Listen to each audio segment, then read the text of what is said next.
2016년 6월 18일 목요일 새벽기도회를 하나님께 드리겠습니다. 하나님의 말씀은 신약성경 고린도전서 11장 17절부터 34절까지 말씀입니다. 신약성경 276면 고린도전서 11장 17절부터 34절까지 말씀 한 절씩 교독하겠습니다. 내가 명하는 이 일에 너희를 칭찬하지 아니하나니 이는 너희의 모임이 유익이 못되고 도리어 해로움이라.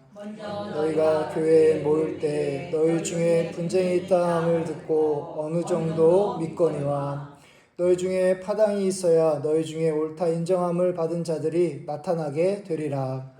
너희가 함께 모여서 주의 만찬을 먹을 수 없으니 이는 먹을 때에 각각 자기의 만찬을 먼저 갖다 먹음으로 어떤 사람은 시장하고 어떤 사람은 취함이라. 먹고 마실 집이 없느냐? 너희가 하나님의 교회를 업신여기고 빈궁한 자들을 부끄럽게 하느냐? 내가 너희에게 무슨 말을 하랴? 너희를 칭찬하랴? 이것으로 칭찬하지 않노라. 내가 너에게 전한 것은 주께 받은 것이니 곧 주 예수께서 잡히시던 밤에 떡을 가지사 하시고 떼어 이르시되 이것은 너희를 위하는 내 몸이니 이것을 행하여 나를 기념하라 하시고 식후에 또한 그와 같이 잔을 가지시고 이르시되 이 잔은 내 피로 세운 새 언약이니 이것을 행하여 마실 때마다 나를 기념하라 하셨으니 이 떡을 먹으며 이 잔을 마실 때마다 주의 죽으심을 그가 오실 때까지 전하는 것이니라. 그러므로 누구든지 주의 떡이나 잔을 합당하지 않게 먹고 마시는 자는 주의 몸과 피에 대하여 죄를 짓는 것이니라. 이를 살피고 그 후에야 이 떡을 먹고 이 잔을 마실지니 주의 몸을 분별하지 못하고 먹고 마시는 자는 자기의 죄를 먹고 마시는 것이니라. 너희 중에 약한 자와 병든 자가 많고 잠자는 자도 적지 아니하니 우리가 우리를 살폈으면 판단을 받지 아니하려니와 판단을 받는 것은 주께 징계를 받는 것이니 이는 우리로 세상과 함께 정죄함을 받지 않게 하려 하심이라. 그런즉 내 형제들아 먹으러 모일 때에 서로 기다리라. 누구든지 시장하거든 집에서 먹을지니 이는 너희의 모임이 판단받는 모임이 되지 않게 하려 함이라. 그 밖의 일들은 내가 언제든지 갈 때 바로 잡으리라. 아멘. 우리가 읽은 오늘 말씀은 성찬에 대한 내용으로 고린도 교회에서 행하는 성찬의 의미가 타락했음을 말씀하고 있습니다. 20절부터 21절에서 그런즉 너희가 함께 모여서 주의 만찬을 먹을 수 없으니 이는 먹을 때 각각 자기의 만찬을 먼저 갖다 먹음으로 어떤 사람은 시장하고 어떤 사람은 취함이라. 이 말씀에서 알 수 있듯이 고린도 교회 성도들은 한자리에 함께 모여 성찬에 참여해야 함에도 불구하고 누군가는 먼저 먹음으로 다른 이가 먹지 못하는 일이 발생합니다. 18절부터 19절에서 나타난 분파 또는 파당에 따라서 자신과 같은 생각을 가진 사람들이 먼저 먹고 반대로 다른 분파에 있는 사람은 늦게 먹습니다. 그리고 22절에 보면 빈궁한 자들을 부끄럽게 하느냐라는 데에서 부유한 사람이 먼저 먹고 가난한 사람은 먹지 못하는 일도 있었습니다. 세상은 하나님을 섬기지 않는 곳이므로 경쟁에 의하여 능력이 많은 사람이 더 많은 것을 차지하며 차별이 존재할 수도 있지만 교회 안에서까지 이런 일들이 벌어지므로 가난한 사람이 신앙 공동체 안에서 소외감을 느끼게 된 것이죠. 갈라디아서 3장 28절 말씀에서 우리 그리스도인들은 유대인이나 헬라인이나 종이나 자유인이나 남자나 여자나 다 그리스도 예수 안에서 하나입니다 라는 말씀을 우리가 기억합니다.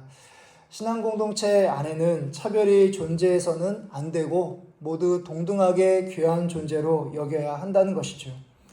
고린도 교회 안에 성찬으로 불거진 차별과는 다르게 우리는 소유와 능력과 그리고 학력에 따라 더 대우하거나 더 인정하는 그런 모습이 없는 그런 신앙 공동체가 될 수 있도록 주어진 삶에서 그런 공동체를 만들어가는 여러분들 되시기를 바랍니다. 23절 이하에서 바울은 성찬은 예수님의 몸과 피를 기념하여 다시 오실 때까지 전할 것을 말씀하고 있습니다.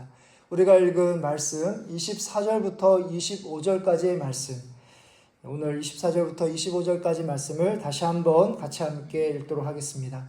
축사하시고 떼어 이르시되 이것은 너희를 위하는 내 몸이니 이것을 행하여 나를 기념하라 하시고 식후에 또한 그와 같이 잔을 가지시고 이르시되 이 잔은 내 피로 세운 새 언약이니 이것을 행하여 마실 때마다 나를 기념하라 하셨으니. 아멘. 사도 바울은 성찬의 참 의미를 풀어 설명하면서 23절을 보면 내가 너희에게 전한 것은 주께 받은 것이다 라는 말씀을 통해서 예수님께서 가장 먼저 성찬을 행하셨고 그리고 우리들에게 전해주셨음을 분명히 말씀하고 있습니다. 그래서 성찬을 단지 거행하는 것이 중요하지 않고 본래 예수님께서 의도하셨던 것이 바로 성찬을 통해서 드러나야 한다는 것이죠. 그 내용이 26절에 나와 있는데요. 너희가 이 떡을 먹으며 이 잔을 마실 때마다 주의 죽으심을 그가 오실 때까지 전하는 것이니라. 주의 죽으심을 전한다는 것은 우리가 단지 말로만 예수님께서 우리를 위하여 십자가에 죽으셨습니다 라는 것을 전하는 것이 아닙니다. 우리가 먼저 성찬에 참여하게 됩니다. 나의 구원을 위해 주신 예수님의 몸을 떡으로 먹고 예수님의 피를 잔으로 마십니다. 그 순간 성령께서 우리 안에 충만하게 하여 주셔서 우리가 예수님처럼 그런 삶을 살아갈 것을 다짐하고 결단하게 됩니다. 나도 예수님처럼 십자가의 삶을 살 것을 하나님 앞에 간절히 간구하게 된다는 것이죠. 그러면 나의 유익을 구하지 않고 다른 사람들의 유익을 위하여 나를 희생하여 다른 사람들을 살리는 삶을 살아가게 됩니다. 이것이 바로 내가 예수님의 십자가의 죽으심을 전하는 것입니다. 설교가 귀로 듣는 복음이라면 우리가 참여하는 성찬은 오감으로 경험하는 복음이라 할 수 있습니다. 우리의 눈으로 보고 또 귀로 듣고 손으로 만지며 또 입으로 그 촉각을 우리가 경험할 수 있습니다. 지금까지 하나님께서는 우리 모두에게 성찬 예식을 통해 주의 복음을 경험할 수 있는 은혜를 베풀어 주셨습니다. 우리 안에 예수님의 사랑이 흘러 넘쳐서 예수님께서 오실 때까지 그 예수님의 십자가의 사랑을 삶으로 실천하시는, 전하시는 여러분들이 되시기를 간절히 바랍니다. 아멘. 이제 마지막으로 사도 바울은 27절 이하에서 성찬에 참여하는 올바른 태도로서 우리 자신을 먼저 살피고 성찬에 참여할 것을 당부하고 있습니다. 28절부터 29절 말씀에서 사람이 자기를 살피고 그 후에야 이 떡을 먹고 이 잔을 마실지니 주의 몸을 분별하지 못하고 먹고 마시는 자는 자기의 죄를 먹고 마시는 것이라. 33절에서도 그런즉 형제들아 먹으러 모일 때 서로 기다리라 라고 하면서 공동체 안에서 먼저 차별이 없이 동등하게 존귀하게 참여하도록 서로 대할 것을 당부하고 있습니다.